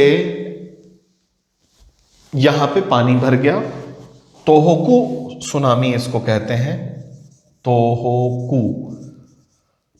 तोहोकू सुनामी, जिसके कारण जो संयंत्र था उसकी दीवारों में क्रैक्स आ गए, और क्रैक्स आने के बाद वहां से रेडिएशन निकलना शुरू हुआ, और साथ ही साथ वाटर लॉगिंग हो गई थी, पानी भर गया था, जिससे वहां पे एडिशनल जो प्रॉब्लम्स थी वो आने लगी। और फिर जब क्रैक्स आएंगे, रेडिएशन निकलेगा, तो रेडिएशंस कैसे नुकसान करता है, आसपास जो लोग होंगे वो जल के मर जाते हैं, और अगर वातावरण में फैल गया तो उसके जो आफ्टरमैथ होते हैं वो होते हैं कैंसर के रूप में, वो होते हैं उत्परिवर्तन के रूप में, डिफॉर्मिटीज़ के रूप में। तो फुकुशिमा दाइची लेवल 7 ये अगला डिजास्टर है।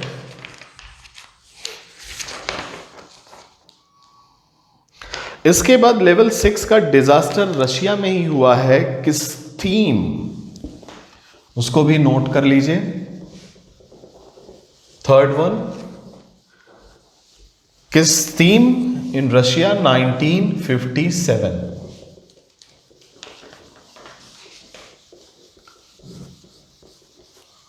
चेरनोबिल के बाद फुकुशिमा दाइची काफ़ी दिनों के बाद हुआ था, 86 से 2011, आप समझ सकते हैं। और जब शुरुआत था न्यूक्लियर रिसर्च का, उस समय दुर्घटनाएं हुई थी, बाकी न्यूक्लियर रिसर्च में घटनाएं बहुत कम हुई हैं। थर्ड वन इज किस थीम, SHTHYM, किस theme, it is in Russia in the year 1957। इसका जो लेवल था बच्चों वो 6 था, लेवल 6, और न्यूक्लियर फ्यूल रीप्रोसेसिंग यूनिट था, जहां पे रीप्रोसेसिंग होती है। सो किस theme was a reprocessing unit.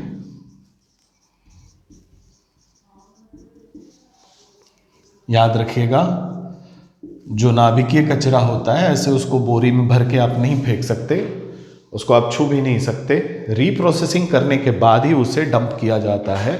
Reprocessing unit में रेडिएशन का रिसाव हुआ था, it was a reprocessing unit. दोनों बाकी तो न्यूक्लियर रिएक्टर थे वहाँ पे, बट यहाँ रीप्रोसेसिंग में रेडिएशंस निकले थे, और जिसके कारण वातावरण में रेडिएशन फैले और आसपास का जो क्षेत्र है वहाँ पे वो सारी चीज़ें जो रेडिएशन लीकेज से होती हैं वो सारी चीज़ें पाई जाती हैं। This was a reprocessing unit, so the level was a bit lower. Bit का मतलब 10 गुना कम, याद रखिएगा। किस थीम? रशिया। एक और डिजास्टर है, चौथा आपको जानकारी होनी चाहिए, 3 माइल आइलैंड। 3 माइल आइलैंड, ये पेंसिल्वानिया यूएसए में 3 माइल आइलैंड है। वहां पे एक रिएक्टर था और इसकी 2 यूनिट एक साथ फेल हुई थी। इसका इम्पोर्टेंस यही है, वैसे मिटिगेट कर लिया गया था, कोई दिक्कत नहीं हुई थी, but the 2 units simultaneously failed. 2 units failed simultaneously, और रेडिएशन लीकेज हुआ था। रेडिएशन लीकेज, इसको इतिहास का, न्यूक्लियर रिसर्च इतिहास का सबसे नुकसानदायक, मतलब नुकसान in terms of commercial loss. So this is the most disasters in terms of commercial loss. पैसा ज़्यादा नुकसान हुआ था, सो कॉमर्शियल लॉस इसमें ज़्यादा हुई थी। और 3 माइल आइलैंड के पास जब रेडिएशन लीक हुआ तो वहाँ, जहाँ भी रेडिएशन लीक होता है बच्चों, वहाँ पुनर्वास की समस्या आती है, वहाँ से लोगों को हटाना पड़ता है। और इसका अभी भी हम 3 माइल्स आइलैंड पे इसके असर को देख सकते हैं, जो रेडिएशन के असर हर जगह देखे जाते हैं बच्चों, ठीक है।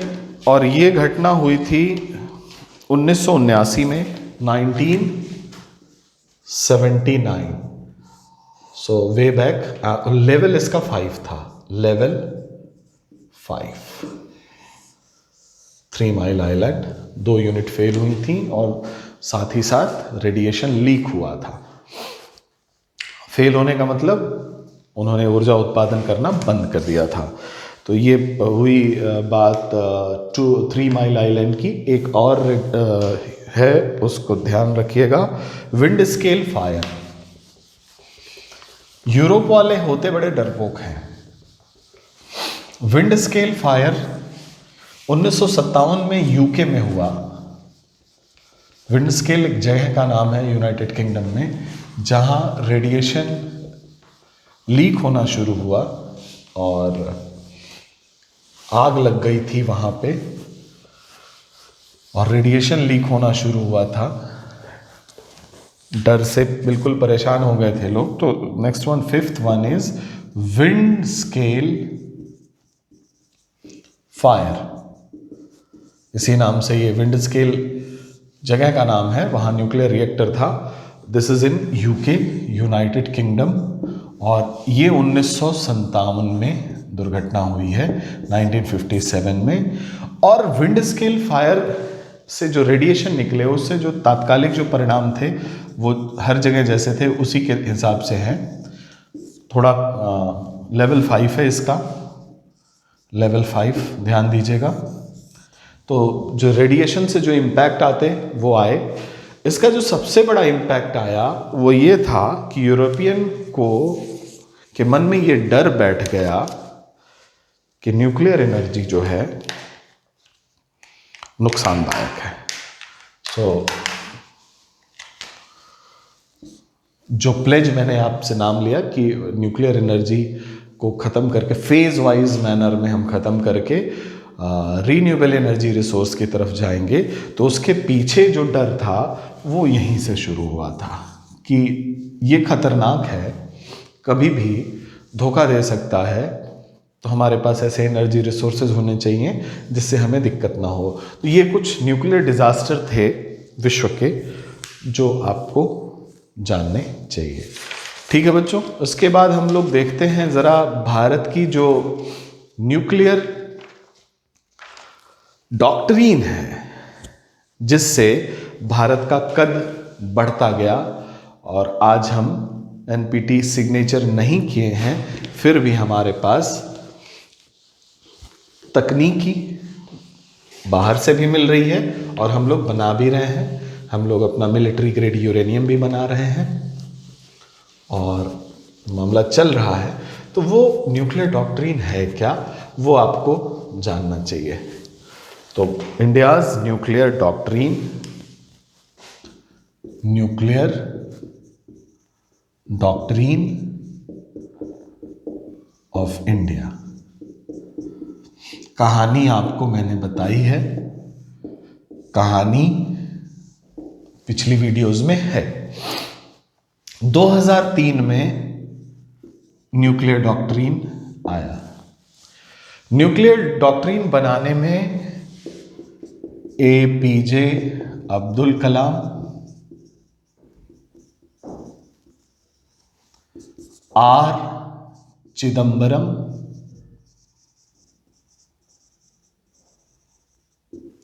और ब्रजेश मिश्र,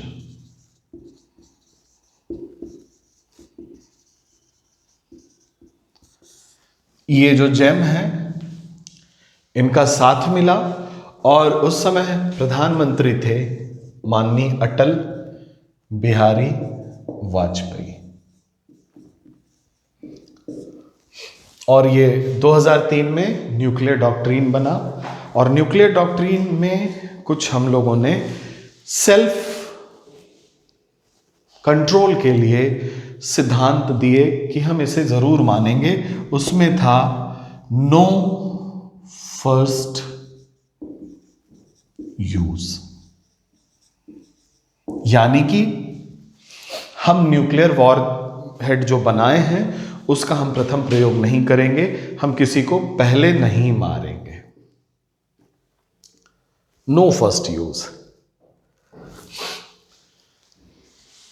पाकिस्तान का क्या है, यहां लिख देते हैं। पहला है फर्स्ट यूज। पागल देश है, कहता नहीं हम फर्स्ट यूज करेंगे, कर लो, नहीं कर पाया, खैर बता दे रहे हैं बस। यही उसकी डॉक्ट्रिन बस यही है फर्स्ट यूज। इंडिया का है नो फर्स्ट यूज। दूसरा है कि हम न्यूक्लियर आर्सेनल को, न्यूक्लियर आर्म्स को वेपन ऑफ वॉर नहीं बनाएंगे।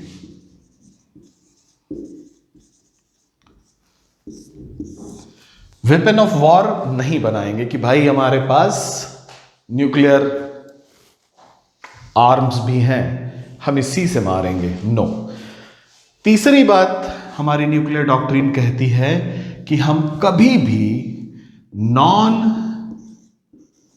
न्यूक्लियर कंट्री पे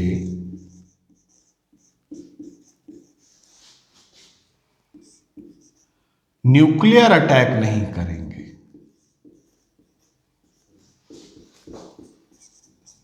नॉन न्यूक्लियर कंट्री पे न्यूक्लियर अटैक नहीं करेंगे, never.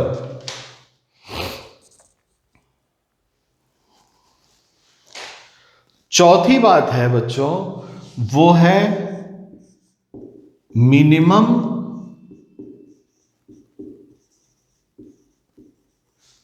Credible deterrence.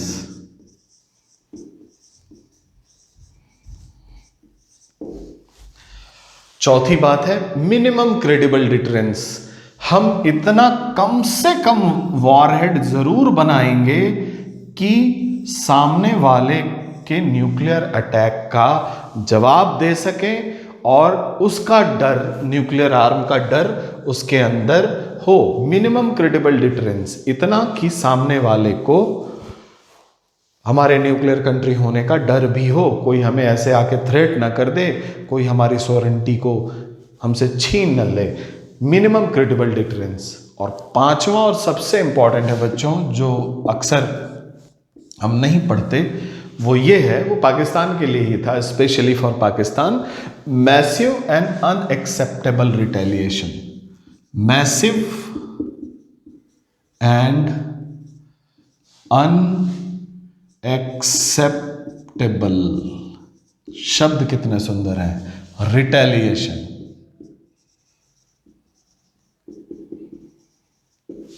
On first use.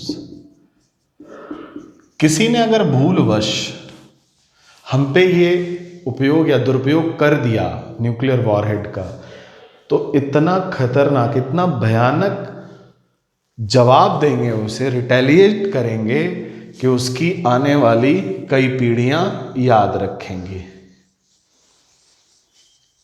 जब ये पांचवा पॉइंट पाकिस्तान पढ़ता है तो थोड़ा सा सहमता है।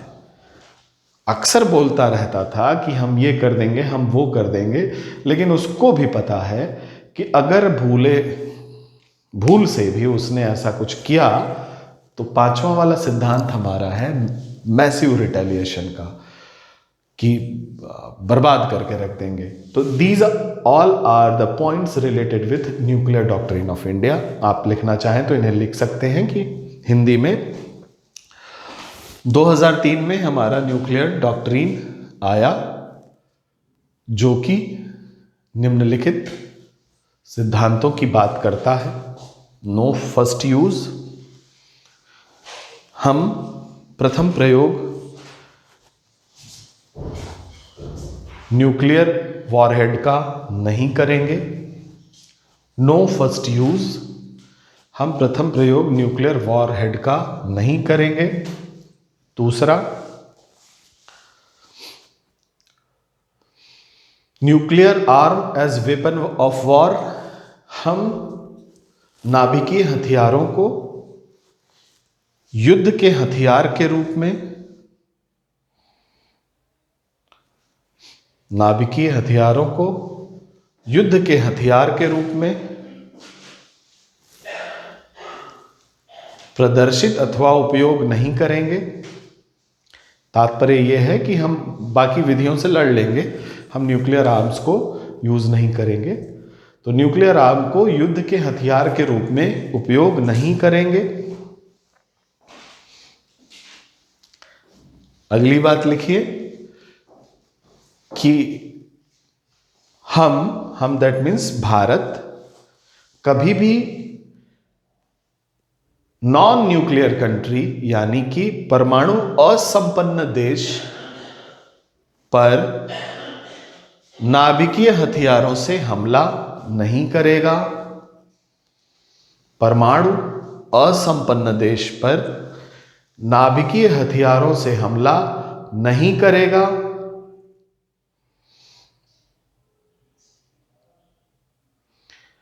चौथी बात लिखिए, मिनिमम क्रेडिबल डिटरेंस, हिंदी में भी आप लिखिए इसे, मिनिमम क्रेडिबल डिटरेंस, हम इतना आयुध अवश्य बनाएंगे, कम से कम इतना आयुध अवश्य बनाएंगे कि जिससे हम अपनी संप्रभुता की रक्षा कर सकें और कोई भी परमाणु संपन्न देश हमें आंख न दिखा सके। मिनिमम क्रेडिबल डिटरेंस, जिससे हम अपनी संप्रभुता की रक्षा कर सकें और कोई भी परमाणु संपन्न देश हमें आंख न दिखा सके। पांचवा लिखिए, यदि किसी ने हम पर परमाणु हमला किया तो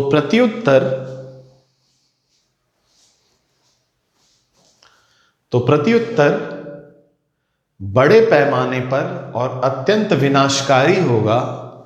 तो प्रत्युत्तर बड़े पैमाने पर अत्यंत विनाशकारी होगा। यानी कि नक्शे से नाम वाम हट जाएगा। इंग्लिश वर्जन लिखिए, न्यूक्लियर डॉक्ट्रिन ऑफ इंडिया, ये लिखना इंपॉर्टेंट है। It is APJ Abdul Kalam, R Chidambaram, P Chidambaram नहीं है, याद रखिएगा, ब्रजेश मिश्रा, ये लोग थे द जेम्स ऑफ इंडिया जिन्होंने ये न्यूक्लियर डॉक्ट्रिन दी, जिसके कारण भारत का कद आज बच्चों आपने देखा।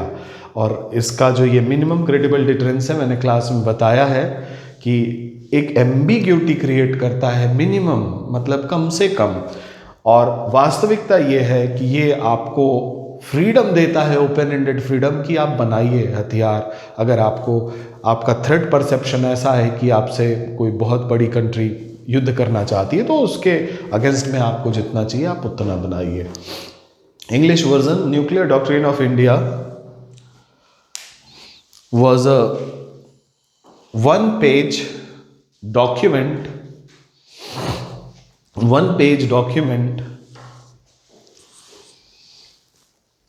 presented in 2003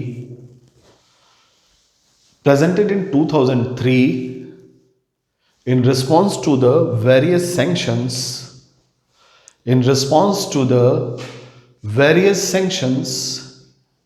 imposed on India,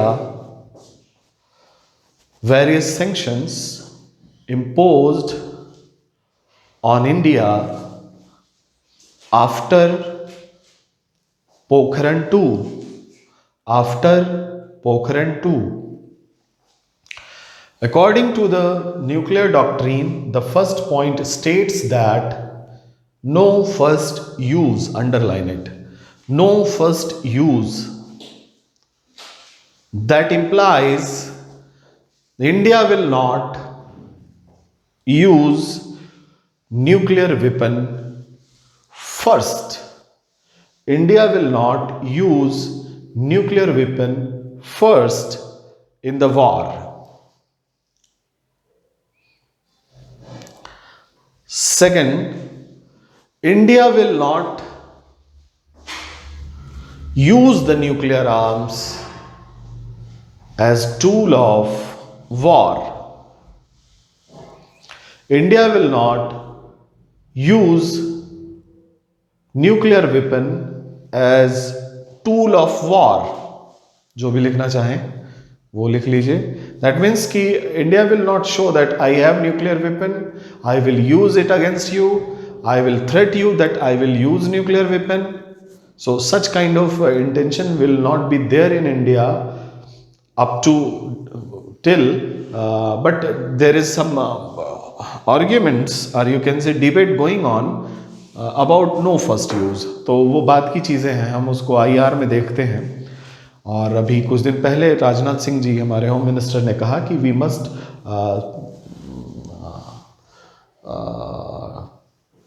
go for no first use policy. We must see, introspect करने की ज़रूरत है कि क्या ये नो फर्स्ट यूज़ सही है या गलत है।